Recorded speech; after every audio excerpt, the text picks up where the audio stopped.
Welcome everyone. In this week's video, Emily and I are diving hole-in-the-wall cave in Marietta, Florida.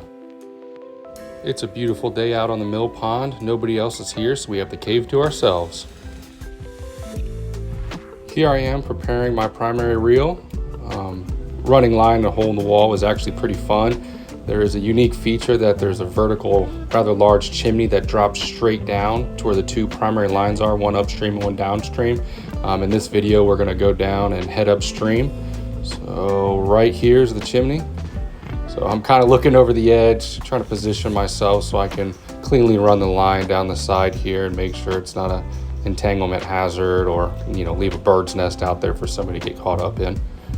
Now, tied in, begin the dive.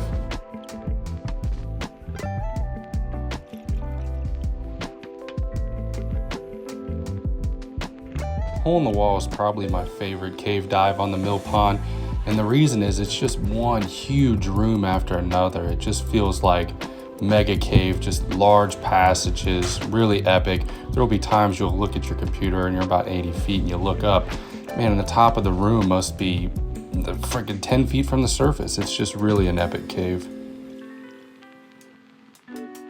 And as you can see here, the cave just absolutely swallows up my light. I remember looking around just in awe of how big it was, and the passages are just breathtaking. Here I'm about to shield my light looking for Emily. So she was having a good time on this dive. There was a crazy amount of cave crayfish, salamanders. They were just everywhere. So I kept losing track of Emily's light because she would stop and take a look at them. So that was the one way I could kind of gauge where she was at. Here, as I'm looking around, you can see Emily's light. She's searching the bottom for more of those creatures. I mean, they were everywhere. We found one that was a monster. I called it King Kong. I wanted to get some footage of it, but the pair lens, it just washes out, and I didn't bring my GoPro on this dive, unfortunately. Here's another moment where if you follow Emily's light, she's looking up at the ceiling, probably thinking the same thing as me, like, hot damn, these rooms are huge. This is one of my favorite features. It's close to the entrance, relatively speaking, but you kind of come up over this crest and there's a split down the middle like that. I don't know why, it just feels like you're crossing over the top of the mountain, because either way, there's a huge drop off on the other side. I don't know, it just feels cool, like I'm exploring mountains, I guess.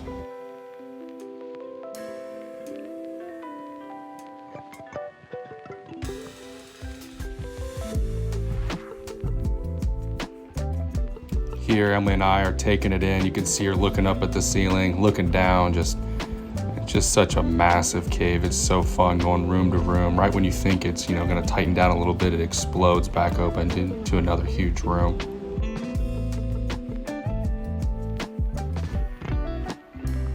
Here's Emily doing more Emily things, going down, looking at the animals, probably talking to them.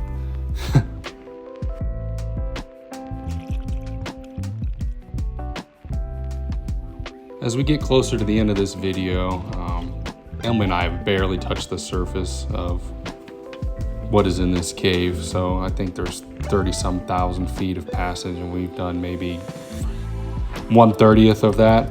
So I just can't wait to get back in there, keep exploring and checking out all the different passages and these big rooms and what more there is to see. I talked to Ed Sorensen at his shop, and he said hole in the wall is his favorite cave, so that says a lot coming from a diver like him.